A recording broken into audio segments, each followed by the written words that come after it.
Konflik antara Israel dan Iran yang terus memanas sejak akhir Februari 2026 kini mulai menunjukkan tekanan besar di berbagai sisi, termasuk pada kekuatan militer Israel sendiri.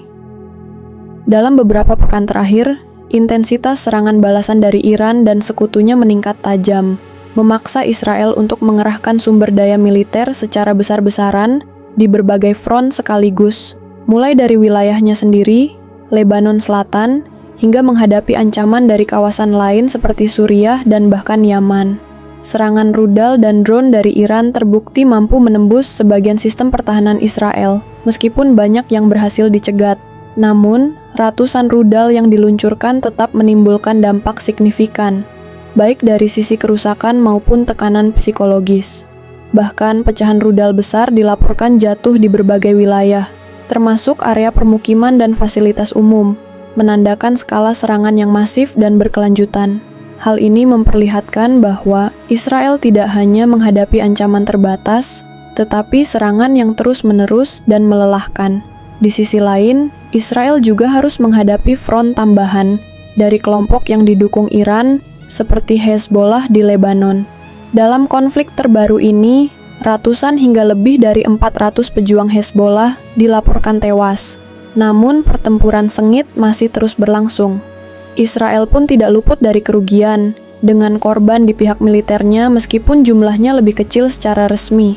Fakta bahwa perang berlangsung di beberapa titik sekaligus menunjukkan tekanan operasional yang besar terhadap militer Israel, yang harus membagi fokus dan pasukan. Kondisi ini diperparah dengan keterlibatan Amerika Serikat sebagai sekutu utama Israel. Dalam operasi militer bersama terhadap Iran, tercatat korban di pihak militer Amerika juga mulai muncul. Setidaknya, lebih dari selusin tentara AS dilaporkan tewas, dan lainnya mengalami luka-luka akibat serangan balasan Iran di berbagai wilayah, termasuk pangkalan militer di Timur Tengah. Kehadiran korban dari pihak AS menunjukkan bahwa konflik ini bukan lagi sekadar perang regional terbatas, melainkan telah berkembang menjadi konfrontasi yang lebih luas dengan risiko tinggi.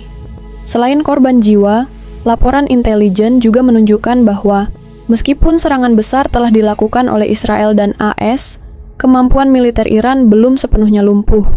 Bahkan disebutkan bahwa hanya sekitar sepertiga dari kapasitas militer Iran yang berhasil dihancurkan. Artinya, Iran masih memiliki kemampuan signifikan untuk melanjutkan serangan, yang secara tidak langsung memperpanjang tekanan terhadap Israel dan sekutunya.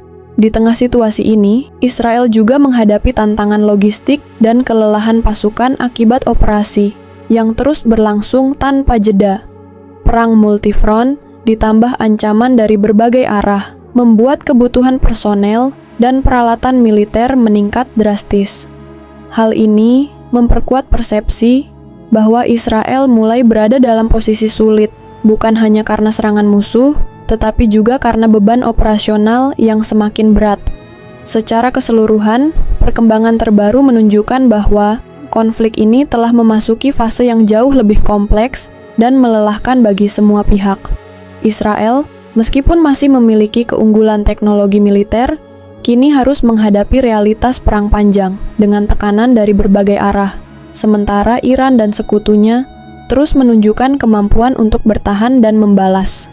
Situasi ini menandakan bahwa konflik belum mendekati akhir, dan justru berpotensi semakin meluas dengan dampak yang lebih besar ke kawasan maupun dunia. Perkembangan terbaru menunjukkan bahwa Iran tidak hanya masih memiliki kemampuan militer yang signifikan, tetapi juga secara aktif menyiapkan dan memberi sinyal akan peluncuran serangan rudal lanjutan dalam konflik yang terus memanas dengan Israel dan sekutunya. Iran dalam beberapa hari terakhir terus menegaskan sikapnya untuk melanjutkan serangan balasan. Meskipun fasilitas militernya telah dihantam besar-besaran oleh Israel dan Amerika Serikat, laporan intelijen terbaru menyebutkan bahwa sekitar 30% hingga sepertiga dari kemampuan rudal Iran masih aktif dan siap digunakan. Artinya, Iran masih memiliki cadangan kekuatan yang cukup untuk meluncurkan gelombang serangan berikutnya kapan saja. Tidak hanya itu, pola serangan Iran juga menunjukkan strategi baru. Alih-alih meluncurkan serangan besar sekaligus, Iran kini cenderung menggunakan serangan bertahap namun konsisten, termasuk penggunaan drone dan rudal jarak jauh untuk menjaga tekanan terhadap musuh.